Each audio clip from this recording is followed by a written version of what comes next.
Hi, Captain Mike here with you again on another do-it-yourself project, and this time I'm going to show you how I make a scoring tool, a pottery scoring tool using Sculpey clay. Now I know you probably ask yourself, if you're new to pottery, well, I don't know what a scoring tool is, but you sure had me on the hook at making one out of Sculpey clay, because we all like to make stuff out of Sculpey clay. And that's what we're going to use today. We're going to use Sculpey clay. First, let me show you what a scoring tool looks like. This is a scoring tool.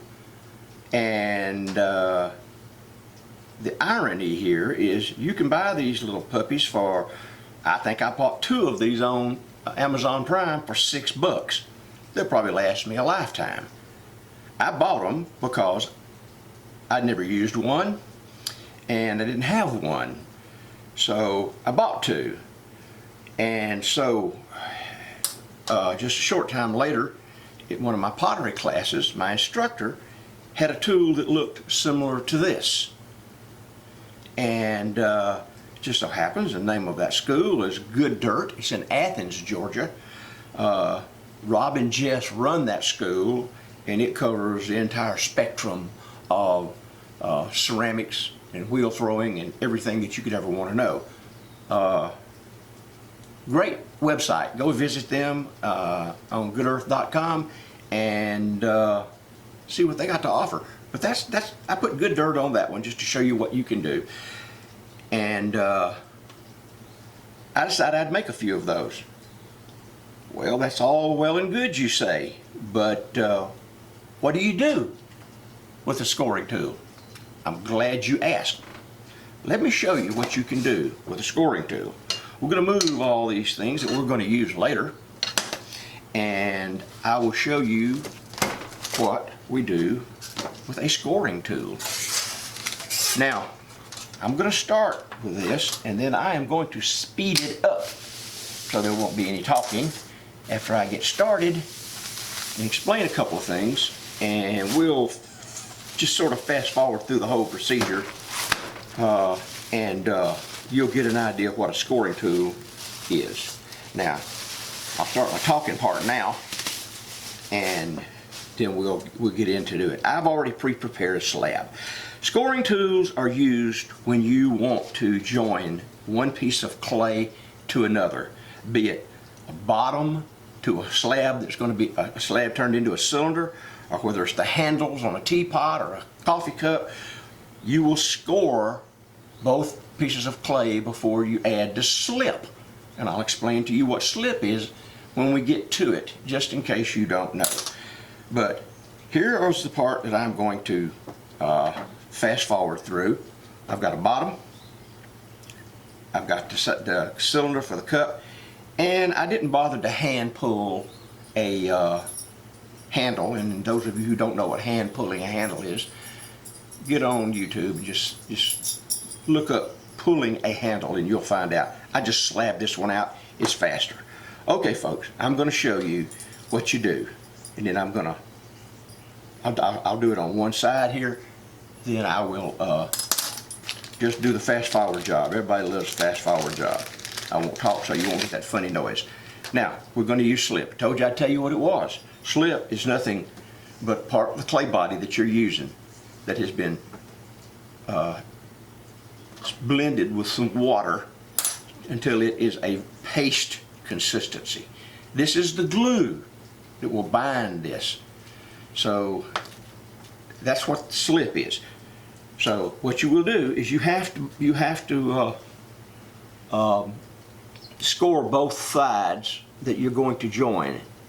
So here I have already cut a bevel on this cylinder,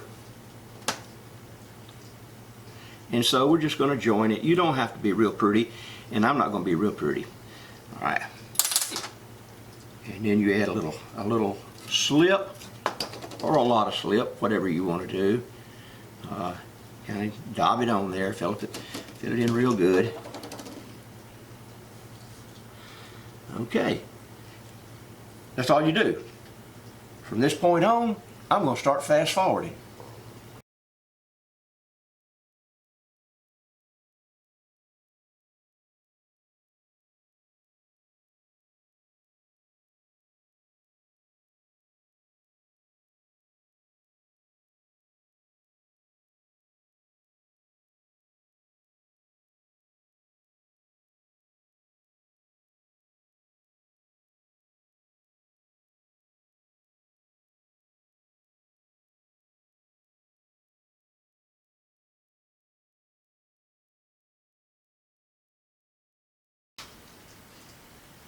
Okay, we're back to normal speed now, I hope. And this is a very sloppily throwed together cup, and I'll clean it up a little better later, but I just wanted to kind of show you where, you know, I joined the handle in the bottom to this. I scored it with the tool, and I got the long legs on me. We'll just let him have his way around the table. And I could have used this one, but I chose to use this one. And a couple of times you saw me do this. That is, my clay is a little on the wet side, and I should have waited at different stages for it to get leather hard before, or somewhere between very pliable and leather hard to do some of these things. But when you're doing videos, you have to kind of go with what you have. So it did not turn out too bad. I will shape up the handle a little better before I fire it. And the bottom also was just a little bit on the small side, so I had to pinch it in. And since we're not throwing this on a wheel, we just kind of had to do it with our fingers and work it in. That is what a scoring tool is for, okay? Yeah, right there. That's the scoring tool. Now we are going to show you how I do this, and I'm going to make it as quick as I can. What you're going to need to do this is some patterns. And I use two different kinds. We're not even going to use the square one today, but you can. I just like the little round one. You can make these as long and as wide as you want. Just the pattern is up to you. So you'll use the pattern of your choice. Draw it on some plastic with a Sharpie. Cut it out with your scissors. Don't run with the scissors in your hand. And then you will need some straight pins. I think these were bought at Walmart for, I don't know, might be a couple hundred in there. Excuse me. And of course you need some Sculpey clay. You can use colored clay if you want, but I just buy the white colored clay. I mean the white clay. And once you get all that done, the first thing you're going to do is you are going to get I use 1/4-inch glass because I like to work. Every time you think you have every piece of equipment and prop that you need to do a video, you usually don't. So anyway, we're back here where we started. I'll edit out a bunch of this. We're going to do it 3mm so that it'll be 6mm thick when we're through, which is roughly 1/4 inch. So anyway, you all know if you've worked with Sculpey, because that's why you're still here. I said I was going to make something out of Sculpey clay, and you said, oh boy, something else out of Sculpey clay. We cannot wait. So what you do is you'll knead it, and you know how that goes until it's nice and pliable. I kind of make a little weenie, something like that. And I used to use wax paper for this step, but I don't anymore. My cheap wax paper seems to be too absorbent. So I just stick it back in say a gallon bag like this. Put it on top of the glass. And I have oh, there's my spider. I don't want to run my little spider. Come on, baby. Get on off. Come on. He'll get off in a minute. There he goes. Or she. If you have a rolling pin, you can do this. If you just have a dowel, you can use it, or a piece of PVC pipe. But just start rolling. You know the routine. Just roll it on out. It won't take but a minute, and it'll be exactly where you need it. Simple as that. Take the bag and take it out of the bag. It comes out of the bag a lot easier than it does off that wax paper. And I'll let you know a little secret while we're doing this. This is the 4th time I've shot this video. It has been a booger. Everything from camera not working to focus is not working. But when you have your piece of paper, let's move this cup here. It looks like it might be interfering just a tad. Choose your template. Let's hurry along with this. Choose your template. Plop it down. Take your there it is, X-Acto knife. Be careful not to cut yourself. And just kind of Follow around it real good. Now, if you don't want to cut your bag, you can do it on whatever surface you want. This is a good place really actually to use wax paper if you wanted to. Just have a piece handy, and then instead of laying it back on your bag, a plastic bag, you do it on wax paper, and then that'll work out better. That will work out a whole lot more better. So you want 2 of these, okay? So you've got those cut, and you remove your pattern. The next thing you're going to do is get you a drink of water, because it's awfully dry here in Georgia right now, and my talking makes my mouth dry. Okay, once you get your patterns, your pieces cut, pull your clay out, save it, because you know you don't throw that stuff away. Now, what you want to do now is you want to mark. Let's get this where maybe we can see it a little better. Can you see that pretty good? Okay, I don't know when this thing comes in and out of focus. It's kind of funny, so we're gonna be real careful. What you want to do now is determine where you're going to place the head of your straight pin. So I take the backside of a knife, anything like that, it's just as long as it's straight, and I try to figure out how long the pin is. I like to have about a 1/2 inch of pin stick out, so we're going to come back. I don't know how long those pins are. You just guesstimate. This is not rocket science. And you will make 2 little indentions right there in your body. I'm trying to hurry this up. This thing has a tendency to be awfully long, and I don't mean for it to. The next thing that you have to determine is how many pins you want. On these narrow ones like this, I find about 4 pins works great.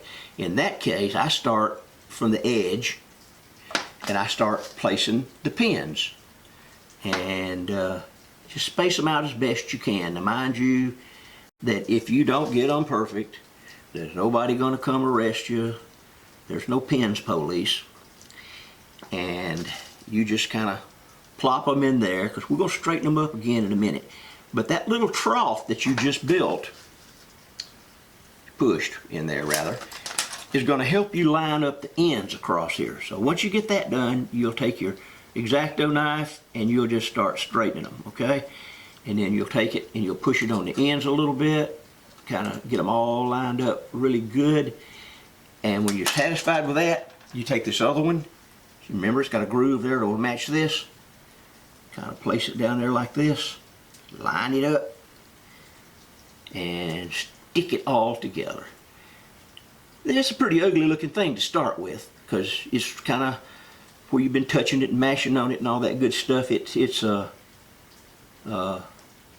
rough looking. So, you know, you can come back, even after this thing has been fired, you can come back and clean it up, because as you know, oven baked clay is pliable a little bit. After it's fired, you can sand it, you can cut it, you can do lots of things, you can drill it. Well, the camera cut off on me. I think it got hot. It's really hot here in Georgia right now. But as I was saying, you shape these things out the way you want to, and you get them ready to go in the oven. And what I do is I put a name or something on it. In this case, I'm going to take this bamboo skewer here, and I'm going to put my name. I find it works best to, you know, make little dots with the skewer into the clay rather than try to drag it. I'm sure you have better skills than I do, and that's great because you'll do a better job. I'm not really good at details or doing fine work. I just sort of am here to show you what can be done and hope that nobody makes fun of my primitive artwork. So that's it.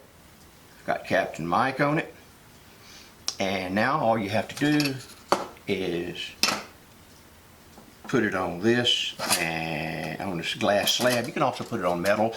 Don't put it on wood or anything, it'll catch on fire.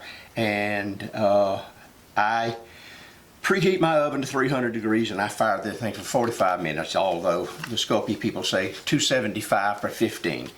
You do what you think you need to do, experiment.